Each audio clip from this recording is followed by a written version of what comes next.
Hello guys, welcome back to another video. അപ്പം നമ്മൾ ഇന്നാണ് ഉമ്പാടിയോ കഴിക്കാൻ വേണ്ടിയാണ് വന്നത്. ഉമ്പാടി എന്ന് പറയുന്നത് ഗുജറാത്തി വിഭവമാണ്.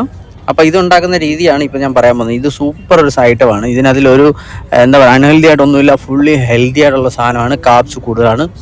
ഇപ്പം തന്നെ നിങ്ങൾക്ക് കാണാം ഇതിനകത്തുള്ള ഐറ്റം ഏതൊക്കെയാണ്. ഐറ്റം ഞാൻ പെട്ടെന്നൊന്ന് പറഞ്ഞുതരാം. ഉരുളക്കിഴങ്ങ്, ചേന, നമ്മുടെ പിന്നെ അല്ലെന്നുണ്ടെങ്കിൽ കപ്പ ഉപയോഗിക്കാം.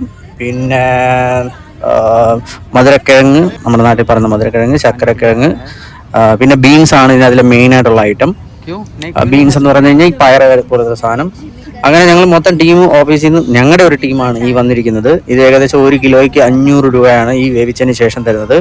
പിന്നെ മിശ്രിതത്തിന് അതിൽ പച്ചമുളക്, ഇഞ്ചി, വെളുത്തുള്ളി അങ്ങനെയുള്ള സാധനം, മല്ലിയില, തേങ്ങ ചിരങ്ങിയത്, പിന്നെ നിലക്കടല, എള്ള്, അതെല്ലാം സംഭവങ്ങൾ ചേരും ഇതിനകത്തുണ്ടാക്കാൻ. ഇതിൻ്റെ മൊത്തം ഡിസ്ക്രിപ്ഷനിൽ ഞാൻ കൊടുത്തേക്ക് ഇത് എങ്ങനെയാണ് സംഭവം ഉണ്ടാക്കുന്നത്. ഇതുപോലെ ചട്ടിക്കകത്ത് ഈ സാധനം നിറച്ചതിന് ശേഷം ഇത് 1 മണിക്കൂറോളം സൈഡിൽ നിന്നും എന്താണ് പറയുന്നത്, തീ കൊടുത്തതിന് ശേഷമാണ് അത് വേവിച്ചെടുക്കുന്നത്.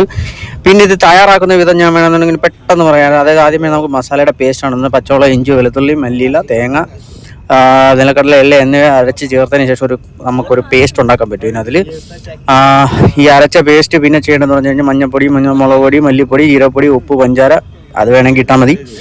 നാരങ്ങ ചേർത്ത് നന്നായിട്ട് കലക്കിയെടുത്ത് ഇതിനകത്തിട്ട് ഈ മുറിച്ച് വെച്ച പച്ചക്കറി, ആ പച്ചക്കറി എന്ന് പറഞ്ഞു കഴിഞ്ഞാൽ അറിയാമല്ലോ, നമ്മുടെ നാട്ടിലെ കപ്പ ഉപയോഗിക്കാം. അതായത് പുഴുങ്ങി കിട്ടുന്ന എന്ത് സാധനം നമുക്ക് പുഴുങ്ങി കഴിക്കുന്ന എല്ലാ ഐറ്റവും നമുക്ക് ഇതിനകത്തിടാൻ പറ്റും. പിന്നെ എന്താ പറയുന്നത്, ആലു എന്ന് പറഞ്ഞാൽ എന്താ പറയുന്നത്, കിഴങ്ങെന്ന് പറഞ്ഞാൽ സാധാ കിഴങ്ങും കപ്പക്കിഴങ്ങും, അത് രണ്ടും ഇടാം.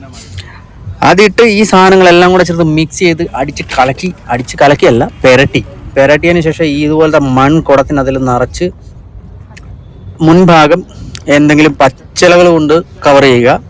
അതിനുശേഷം അത് മണ്ണിനകത്തിട്ട് കമഴ്ത്തി വെച്ചതിന് ശേഷം 4 വശത്തും തീയിട്ടാണ് ഈ സാധനം വേവിച്ചെടുക്കുന്നത്.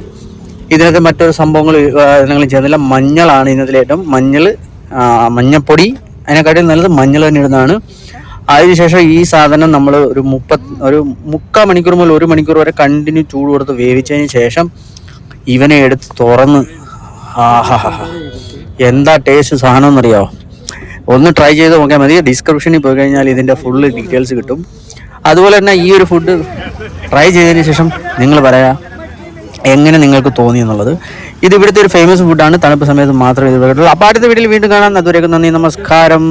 മല്ലു ഇൻ ഗുജറാത്ത്. സബ്സ്ക്രൈബ് ചെയ്യുക, ലൈക്ക് ചെയ്യുക, ഷെയർ ചെയ്യുക. ലൈവ്